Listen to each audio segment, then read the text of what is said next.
section 1, you, instead of just having a strike through, wanted an affirmative statement. So now it reads, the department shall not impose an asset limit for the purpose of initial and continuing eligibility for the Reach Up program. What we said. Okay. I don't think you had any changes to the Social Security section or unaccompanied youth sections. What's the problem? No, I'm Oh, when sorry. we get to it? Yeah, yeah, Okay. I'm just, Okay, all right, you're right. Did I miss something? I have to print it to see. With that link, you're not talking about the language we just, the Reach Up, not the Reach No, Up. Okay, no, that's no, what I it's thought you were the talking No, about. Okay. I'm looking ahead to. Okay, all right, keep going, Katie, keep going. Okay. Well, I'm sorry. That's okay. Blurted it out. Okay, so I'm on page 16. Section 9, transport of children, or transportation of children. This used to say mechanical restraints in the use and the transportation of children. So we removed that from the reader assistance. No changes in the definitions. Let's see.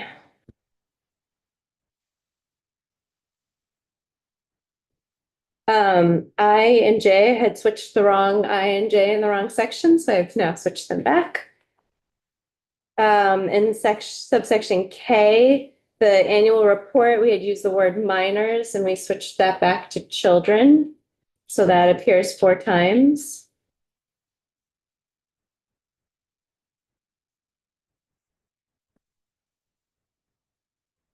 Section 12, page 23, this is where most of our changes are, restraint and seclusion. No changes in the definitions. Oh, I lied. There is a change in the definition, page 24, subsection 6, line 6. Seclusion means involuntary confinement of a child in a segregated room or area from which the child is prevented or from which the child reasonably believes that the child is prevented from leaving.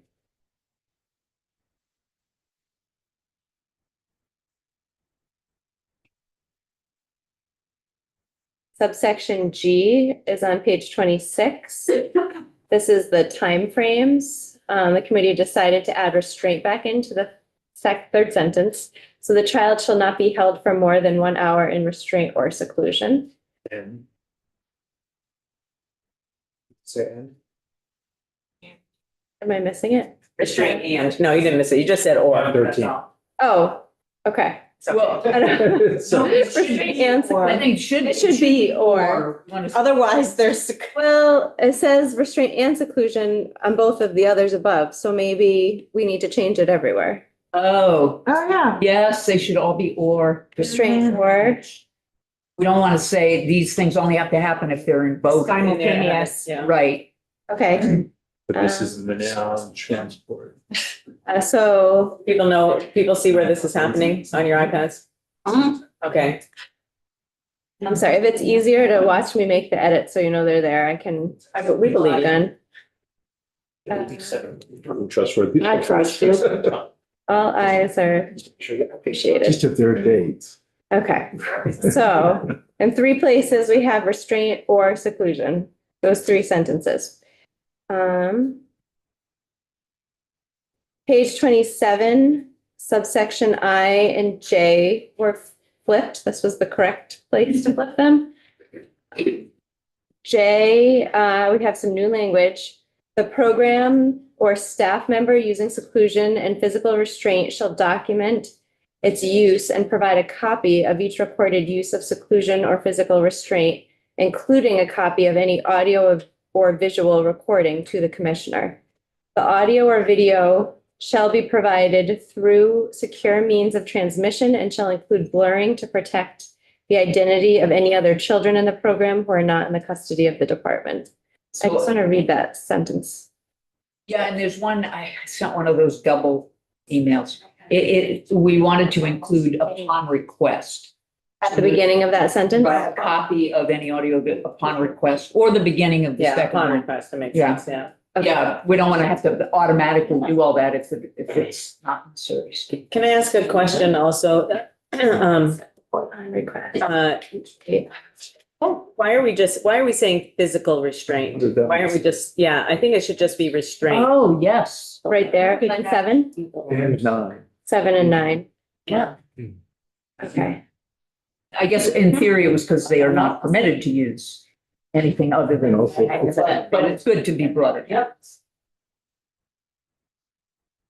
Okay, so I've deleted it in 3 places. I feel like Well, you should be watching what I'm doing here. Gotta log in. If you feel more comfortable, do whatever you want to do, Katie. Okay. You have the sign in? I think I have it from this morning. Okay. I don't know what that. This is the craziest thing. I'm on 7.1 and I have I, K, and no J in the middle. How come mine doesn't show any? Is mine, or my numbering might be off? Oh, it says I have a J. I have a J. Yeah. I-J-K. I don't. Am I doing something wrong? Are you on page 27? Yeah. Oh, He's looking at it and he looked at it. I'm missing. All right, hold on. Oh, wait. J, K. Oh, got it. Got it. Okay. The bottom of the J is a little cut off That's because of the why underline. And I have the other up. Yeah, that's why. Thank you. Yeah, duh. Okay. Logging in. Yeah, I had the other up beside that. That you did. Oh, leave it to me. If you need this. Okay, everything last changed. Okay, so this is where we are, and I'm adding, just so you know what I'm doing, I'm putting the new changes in green to sort of distinguish what we're doing right now and not lose what was new as of 7.1. So we've just added this upon request. And was there something else? Make that a little bigger. Yes. Sorry. Thank you. If I could request some help from the window ledge. Oh, Oh, yeah. Oh, to push it. Yeah. Maybe lower the shade a little bit and thank you. Think you gotta do one or the one. No, you go, no, it's, you do them both at the same time. Yeah. Oh, that's to turn the thing. Yes. Sorry. While the window is happening, could I ask Jay, line 7, the program or staff member using seclusion or restraint and restraint? Or restraint. We'll have the same K. The department or staff member? That makes it a lot easier. It was hurting my eyes. So maybe there it can't be both because they're collecting data. I'll wait on this Yeah. Jay until. Oh, sorry. Copy. I'm sorry, what are you waiting on? I'm waiting on Jay. We get a thumbs up for, Seclusion or restraint, yes, and upon request, a copy of. And just so people know, this is something that the department has said that they cannot do, providers say they can't do, and so we are giving expressing what the policy is, but giving them a lead time, 2 years is what we settled on, so just so this section won't be effective for 2 years after the bill starts. For out of state, which is, Out of state. which for out of is, state. you'll see that in the later oh, section. okay. I was like, no, this section is, Yes, yes, the later, Oh, the out of state. Out of state, sorry, Right. sorry. No, that's okay. Okay. So I'll keep moving. Sorry. Mhm. Here's L. So L is the section affected by the out of state. So right now, there's just a subdivision 1 and 2. And then you'll see this amended again, this L. 2, the current 2 on your page will drop down and become 3, and there'll be a new 2 that's being added in 2 years.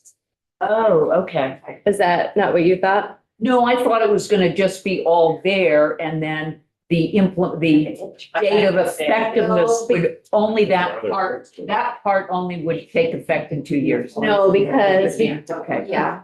All right. So that's the way I've effectuated it. Yes. Yeah, I'm not sure that I followed that.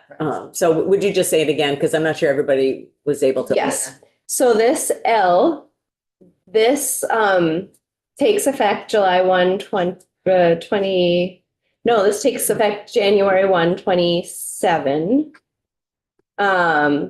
And this will be amended as of July 1, 28. Question as to whether you meant January 1, 29 to be We can two talk- full years. Yeah, But what will happen is that this 2 will drop down and become a number 3. And there'll be a new number 2 that applies to contracting with out-of-state residential programs. And we'll take a look at that when we get there, but this is the section that's affected by the tiered time effective dates.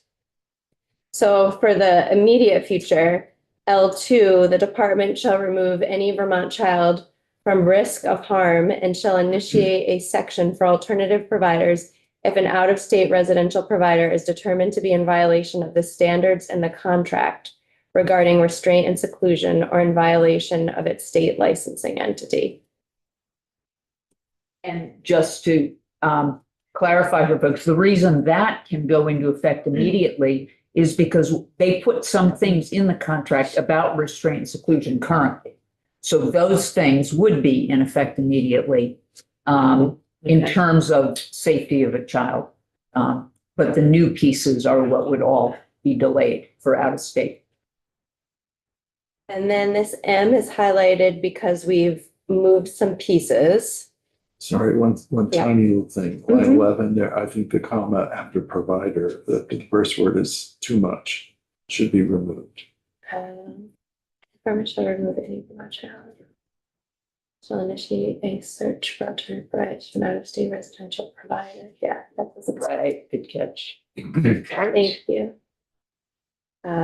M, notwithstanding B, which is the prohibition, a child detained in a secure residential program may be restrained with mechanical restraints for a momentary initial hold to enable relocation of the child to a less restrictive method of intervention if necessitated to prevent serious and immediate harm to the child or others, except that under no circumstances shall a garment adjacent to the child's body that restricts freedom of movement or mobilizes or reduces the ability of a child to move the child's arms, legs, body, head be utilized.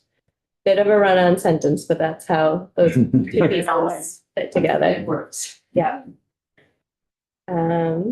Oh, and we don't need this as a 1 anymore. I'm just double checking with people to make sure that they're okay with that. That's relocating to the right To the spot, right what we spot. already Yeah. had, yeah. Yeah. Okay, all right. So I think we just have the rest of this re-lettered because we moved some sections. Mhm. Okay, so this, top of page 30, this is a new section 13 to the bill. And this is where the amendment to L is happening that we just talked about. So just as I said before, what had been 2 drops down to be number 3. And it's being treated as existing law because this will be in effect at the time this amendment occurs. And then there's a new subdivision 2 that's being added at a later date. And that says, when contracting with an out-of-state program, the department shall include a requirement that the program adhere to the provisions of this section. Does that make sense? And we can maybe fine tune the effective dates Because if you line 11 there, you want to take that comment. oh, yes, thank you. Yeah, that's great. Okay. Now I get it. I think you have to see it to understand it. Yes. The section numbers, we added a section, so that obviously impacted our numbering. Report children in correctional facilities. If you remember, there is a work group and you wanted the young adult with lived experience to be appointed by the Office of the Child, Youth and Family Advocate. That's on lines 5 and 6. And then we have this per diem language. Members of the work group who are not participating in their professional capacity shall be entitled to per diem compensation and reimbursement of expenses as permitted by statute for not more than 5 meetings. That is a number I made up. I don't know if it's the right number. These payments shall be made from monies appropriated to the Office of Child, Youth and Family Advocate. So it comes out of the advocate's budget. Good? Mhm. Okay. Renumbering 15. Second. Oh, Yes, go ahead, Matthew. Just to clarify, Just state your name. I'm sorry, Matthew Dorncini, Child Legal Family Advocate Director of this office. I thought we had talked about, monies from our office going to just the, It is. That Nobody is what else it on is. that list. That's just generic language. There's nobody else on that list who will not be there in their professional capacity. So that's the only one it applies to. Yes. No, yes. just- Appreciate it. Okay. okay. Section 15, no changes. Section 16, we have a sort of a similar change. Let's see. Bottom, okay. What page am I on? 34 and 35. So G, I just made a subdivision, G1, and I've added a 2, that members of the working group who are not participating in their professional capacity shall be entitled to per diem and reimbursement of expenses for not more than 5 meetings. That does track with what's up here, so that one is not made up. These payments shall be made for monies appropriated to the Department for Children and Families. Then we should look at effective dates. We have some numbering changes to reflect the new section being added. Subsection C, we're adding section 2 as the corresponding changes and definitions with section 3, so that both of those pieces happen at the same time a year from now. Section 13, which is your change to that subsection L, I have that it's taking effect on July 1, 28. When I was doing that, you had said 2 years, but I had forgotten that the restraint and seclusion actually takes effect January 1, 27, not July 1, 26. So if you wanted, when do you want 2 years from? 2 years from, this is to enable them to negotiate contracts, so it doesn't really Yeah, have to do, notice. so it's Okay. July. Right. Okay, great. So that works. So it works, right? And I must say, we never actually, I don't think we ever discussed implementation dates for at least the sections I worked on. I kind of just picked them out of what I thought. We talked about this one, but No, but about the other ones. yeah, Transportation, restraint and seclusion, all of the other ones in my various sections. And I kind of was just off the top of my head, so it sort of needs a cross check. My thought was the ones that require training and changes like that shouldn't start until I was suggesting them as January 1, 2027, because they involve rewriting some of give the 6 months. yeah. Whereas the reports, yeah. So just to be clear on that. Thank you. Okay. And yes, we, here's where the change in the title of the bill comes. Yes, all right. Okay. Are there any questions? Would this be version 7.2, Katie? I named it 8.1. Okay.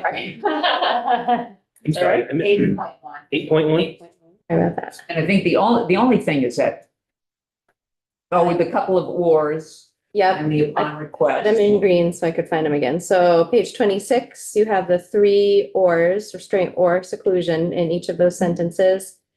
Page 27, you have on line 7, seclusion or restraint. On line 10, you have upon request, comma. And I think that was it.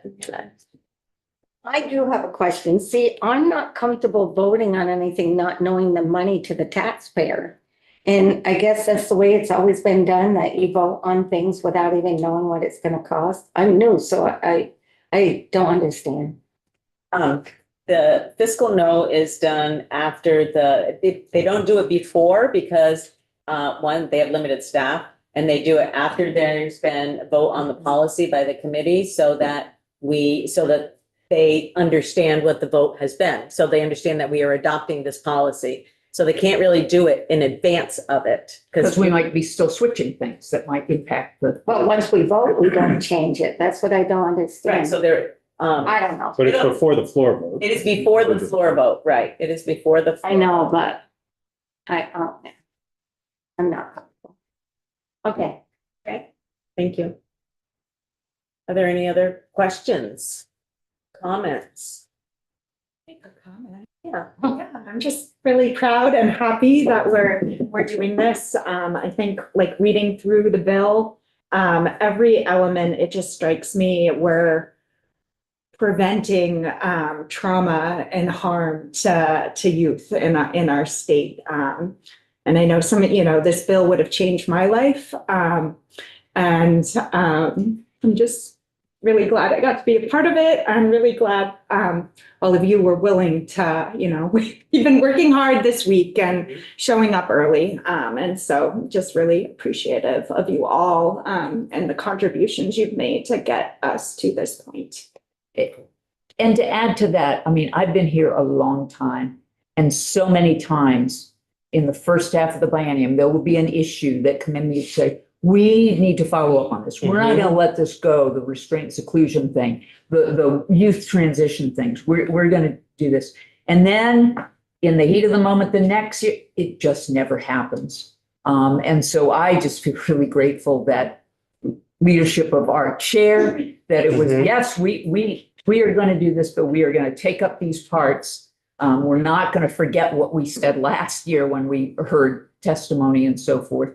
And we're going to work on it over the summer, and we're going to pull it together. And for a while, I was really scared that it just wasn't going to be able to happen because we had essential things, essential work to do. And so I'm really grateful and excited about the improvement in the lives of kids that this bill is going to make.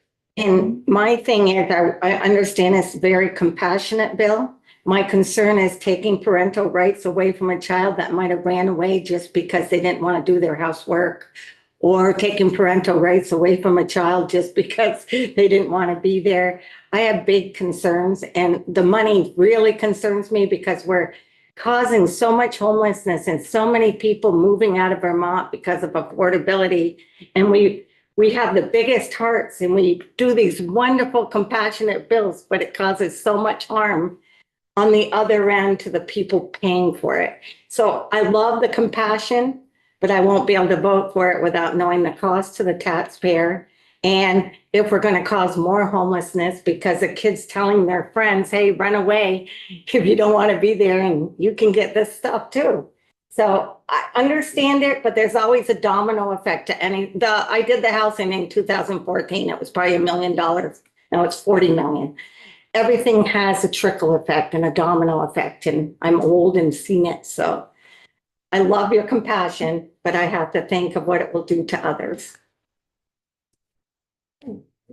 I appreciate the fact that, when we ended last session and I said to Ann and Jubilee, will you work on this over the summer? It's not always fun to work on stuff over the summer, that you did that. And I do want to throw out appreciation to the department for collaborating with us on this. And, I realize they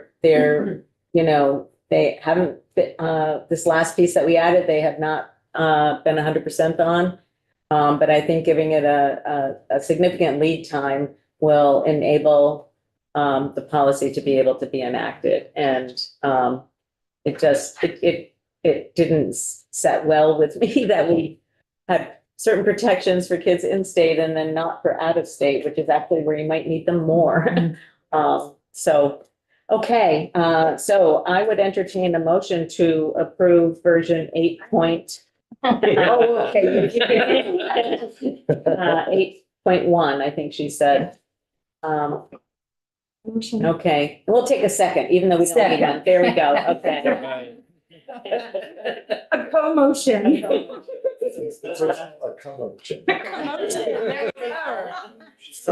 He's very creative. I know.